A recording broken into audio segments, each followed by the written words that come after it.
हमारे यहाँ जाड़े के दिनों में खास करके पीठा की रेसिपी बनाई जाती है और ये हर घर में लगभग बनते ही है। और इसमें भी खास होता है ये दूध पीठा। तो इसको खोआ से बनाया जाता है, नहीं मावा से। तो इसके लिए मैं एक दिन पहले ये मावा तैयार की थी। 1 लीटर दूध का ये मावा है और अब इसमें हम चीनी मिलाएंगे। तो पहले खोआ या तो बना ले या फिर मार्केट से भी लाके आप बना सकते हैं। और इसमें मिलाएंगे थोड़े से ड्राई फ्रूट्स, जिससे इसका टेस्ट और बढ़ जाए। तो ड्राई फ्रूट्स कटिंग कर लेंगे हम। तो थोड़े से काजू है, बादाम है और किशमिश है। सबको हम बारीक बारीक काट लेंगे और काट करके फिर जो खोआ तैयार है उसमें इसको हम मिला लेंगे। तो ड्राई फ्रूट्स आप अपने पसंद का या जो भी घर में अवेलेबल हो वो आप मिला सकते हैं। जैसे नारियल को भी आप बारीक घिस के इसमें मिला सकते हैं। तो अब ये देखिए चीनी मेल्ट हो गई है और ये जो मावा है वो थोड़ा सूखने वाला है। तो इसमें हम ये ड्राई फ्रूट्स सब मिला लेंगे और इसको थोड़ा सा और हम सुखाएंगे, जिससे कि हमें पीठा में भरने में आसानी हो।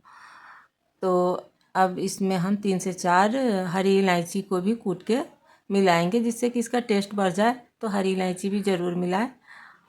और अब ये मावा बिल्कुल बन चुका है, तो इसको हम कढ़ाई से निकाल लेंगे और इसी कढ़ाई में हम आटा बनाएंगे। तो आटा बनाने के लिए हम पहले पानी को गर्म करेंगे।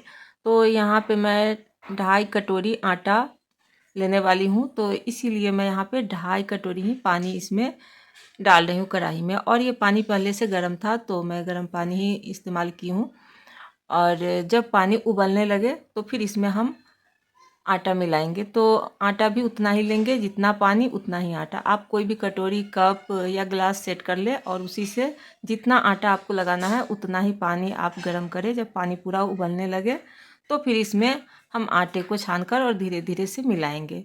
तो आटे को पहले से छान ले, उसके बाद धीरे धीरे करके आप इसमें आटा को डालें और इस तरीके से मिक्स करते जाए।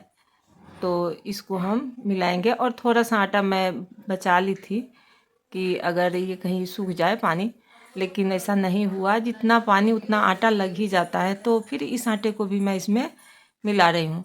तो इस तरीके से आप चूल्हे पे ही आटा को मिलाएं और इस टाइम चूल्हे का फ्लेम कम कर लेंगे। मीडियम से भी कम फ्लेम पे इसे मिलाएंगे, नहीं तो आटा तली में लग भी सकता है। तो कम फ्लेम पे ही हम इसे मिलाएंगे। और जब ये अच्छी तरह से मिल जाए, बिल्कुल इस तरह का आटा जब हो जाए, तो फिर इसे हम चूल्हे से नीचे उतार लेंगे और ढक के हम कुछ देर इसे छोड़ देंगे। कम से कम 10 मिनट के लिए ज़रूर ढक के छोड़ें, जिससे कि आटा अच्छी तरह से पक जाए। और ये सब स्टफिंग है, मावा वाला स्टफिंग है। और थोड़े से दाल का पीठा भी मैं बना रही हूँ, नमकीन पीठा।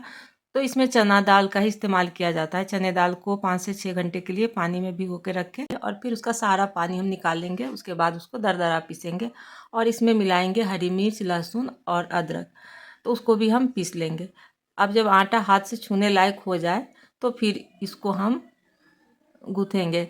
तो गूँथने के लिए ठंडे पानी का ही इस्तेमाल करेंगे। हाथ से ठंडा पानी हम लेंगे, हाथ को भिगाएंगे ठंडे पानी में और फिर इसको हम गूँथेंगे।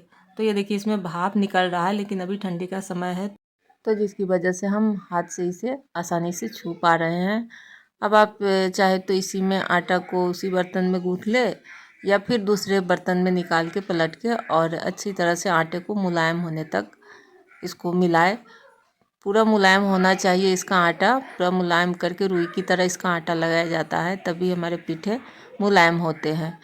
तो अब इसे हम ढक के रखते हैं एक साइड। और ये देखिए आटा बिल्कुल मुलायम है। और फिर जब हम इसका गोल पेड़ा बनाए इस तरीके से, तो फिर ये कहीं से भी फटे नहीं, तो समझे कि आटा अच्छी तरह से गूँथा हुआ है। अब हम दाल में नमक सबसे लास्ट में मिलाएंगे। जिस समय हम इसकी स्टफिंग करेंगे उसी टाइम हम इसमें नमक मिलाएंगे। और दाल ऐसा ही दरदरा होना चाहिए।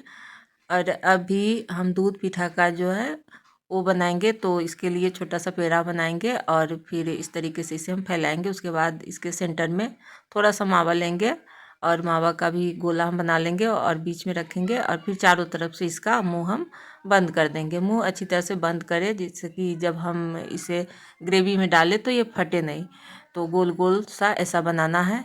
और ये दाल वाला है, तो दाल वाला पीठा का जो वीडियो है वो मेरे चैनल पे पहले से भी डला हुआ है, आप वहाँ देख सकते हैं। लेकिन यहाँ पे मैं दूध पीठा ही बना रही हूँ। थोड़ा सा दाल वाला बना रही थी, तो बीच बीच में ये भी आ जा रहा है। तो इस तरीके से दाल वाला पीठा हम बंद कर लेंगे। और दाल वाला पीठा जो है वो पानी में बनता है और दूध पीठा जो है वो दूध में बनता है। तो सेम तरीके से हम सबको गोल गोल बना लेंगे सारे पीठा को मावा भर के। और अब इसे हम बनाएंगे दूध में। तो यहाँ पे 1 लीटर दूध हम ले रहे हैं और इसमें हम टेस्ट के लिए चीनी मिलाएंगे। तो 4 से 5 चम्मच के बराबर चीनी मिलाएं और इसको थोड़ी देर हम पकने देंगे। थोड़ा सा गाढ़ा होने देंगे, बहुत ज़्यादा गाढ़ा करने की ज़रूरत नहीं है। और इसमें मैं थोड़े से केसर का धागा मिलाई हूँ। अगर केसर का धागा है तो मिलाए, नहीं तो फिर आप वैसे भी बना सकते हैं। और जब दूध थोड़ा सा गाढ़ा हो जाए तो फिर इसमें हम सारे पीठे को ऐड करेंगे। और अब पीठा डाल के और फ्लेम को हम बिल्कुल कम कर देंगे, मीडियम टू लो फ्लेम पे इसे हम 10 मिनट के लिए पकाएंगे।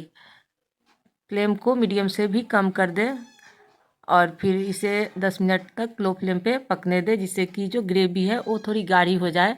और जब ये दूध में पकेंगे तो जो पीठा है वो भी पक जाएंगे और ग्रेवी भी अच्छी बनेगी। तो इसे बिल्कुल लो फ्लेम पे 10 मिनट ज़रूर पकाएं और बीच बीच में चलाते रहें, अलटते पलटते रहें।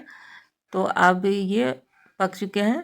अब हम चूल्हे को ऑफ करेंगे और थोड़े से ड्राई फ्रूट्स की कतरन हम ऊपर से मिलाएंगे। तो अब इसे हम चूल्हे से नीचे उतार लेंगे और आप इसे चाहे तो गर्मा गर्म भी खा सकते हैं या फिर ठंडा करके खाएं। तो जब आप इसे सर्व करें तो इसके साथ थोड़ी सी ग्रेवी भी डालें। ग्रेवी के साथ ही खाने में ये टेस्टी लगते हैं। और ये देखिए कितने सॉफ्ट बने हैं ये पीठे, ये देखिए। तो आप सब भी इस तरीके से ये दूध पीठा ज़रूर बनाएं, बहुत ही अच्छी ये रेसिपी है। और ये खाने में बिल्कुल किसी मिठाई से कम नहीं लगते हैं, जैसे रसमलाई वगैरह हो वैसा ही लगता है। तो आप सब भी इस तरीके से दूध पीठा बनाएं और मेरी वीडियो अच्छी लगे तो लाइक करें, शेयर करें, साथ ही मुझे सब्सक्राइब ज़रूर करें।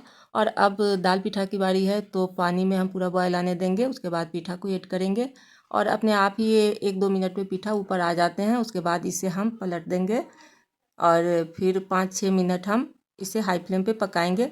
उसके बाद सबको निकाल लेंगे। तो अब मैं इसी के साथ विदा लेती हूँ, मिलती हूँ अगली वीडियो में अगली रेसिपी के साथ। तो बाय दोस्तों।